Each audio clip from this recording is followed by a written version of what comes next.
Hello all. Today we will be covering the chapter of classification of human activities.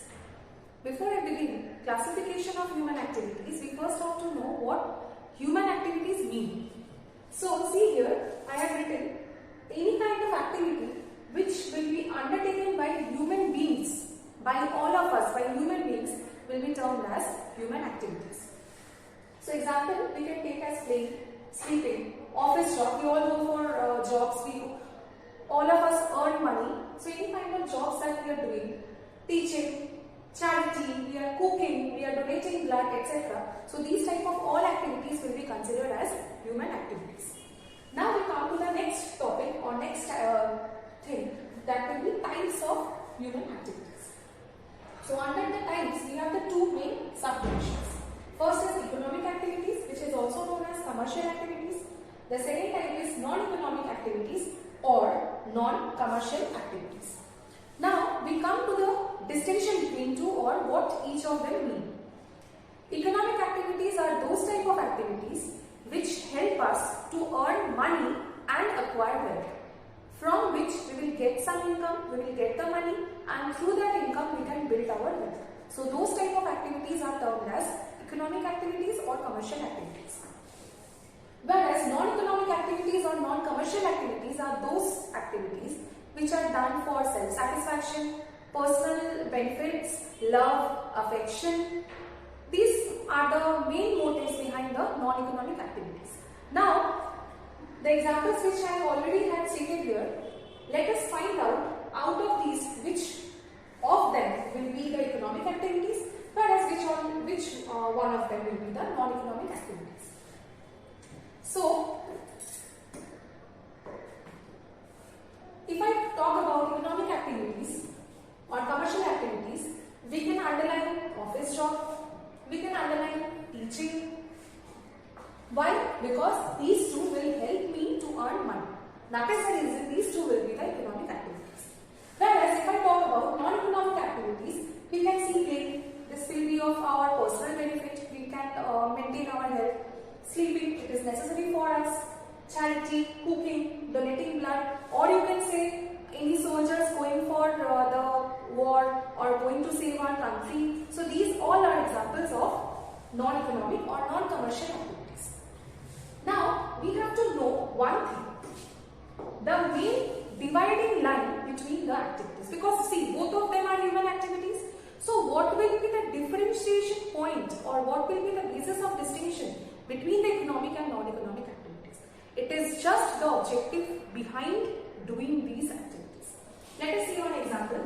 If I take here economic activity and if I take here non-economic activity, and one example I take, that is teaching. Suppose I teach in a school. The school is paying me salary at the month end. So this teaching will help me to earn money and acquire wealth or earn some monetary benefits. That is the reason teaching in an institution for money will be termed as economic activity. So I can write here school, or I can write here university, or I can write here tuition centers. That means what? Wherever I teach for money, that will be termed as economic activity. But the same activity teaching will be termed as non-economic activity if I teach my relatives, I teach my siblings, then the same teaching will become the non-economic activities. So I can write here siblings, I can write here NGO also, because I am making a charity by teaching them, the poor kids, the like homeless kids. So to them if I give the teaching, that will become the non-economic activity. So this thing is clear. Now we move to the second topic of today, that will be the types of industries.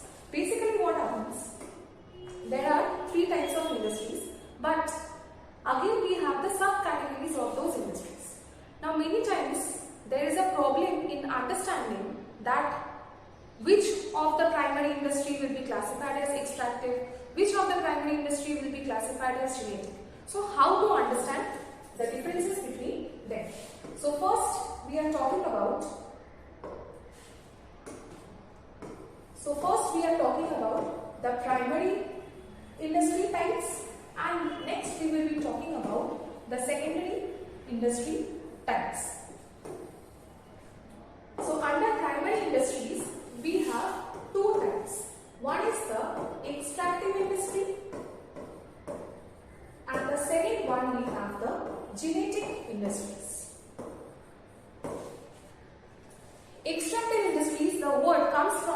extract. Extract means to draw out something. So whenever we are drawing out something from the nature which we cannot give back, those type of industries are termed as extractive industries. Whereas genetic, the word comes from gene. Gene means to grow or to reproduce. This thing is related to that. So whenever we talk about genetic industries, it means that when we are trying to multiply something, we are trying to reproduce something, whatever we had, we are producing more than that. Those categories of industries are known as genetic industries. Now, let us see some examples of this type as well. Under extractive industries, we can take the example of mining, we can take the example of forestry, and so on.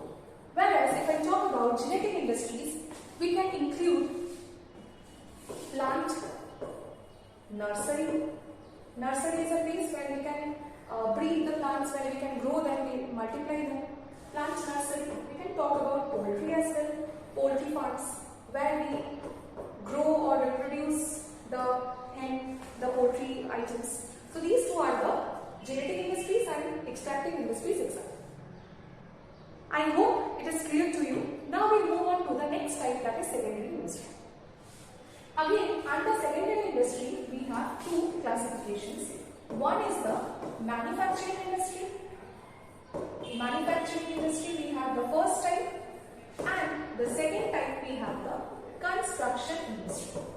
Now, how to know the classification or how to know the difference between these two? Manufacturing industries are those type of industries where any kind of items built or any kind of items produced can easily be moved from one place to another. But on the other hand, we see under construction industries, it refers to those type of industries where once the product is built up, it cannot be moved. It's very simple to understand. So under manufacturing industries, we can give example of any type. Soap making. We can also take the example of sugar industry. We can also take the example of cement industry. We can also take the example of brick making. So and so.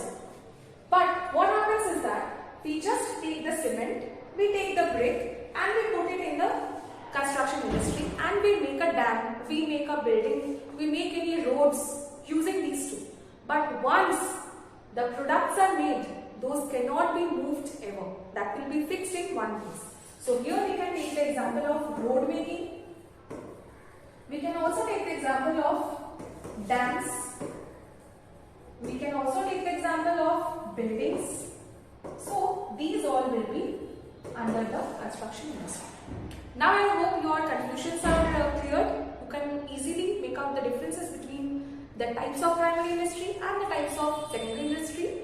So that's it for today. Thank you.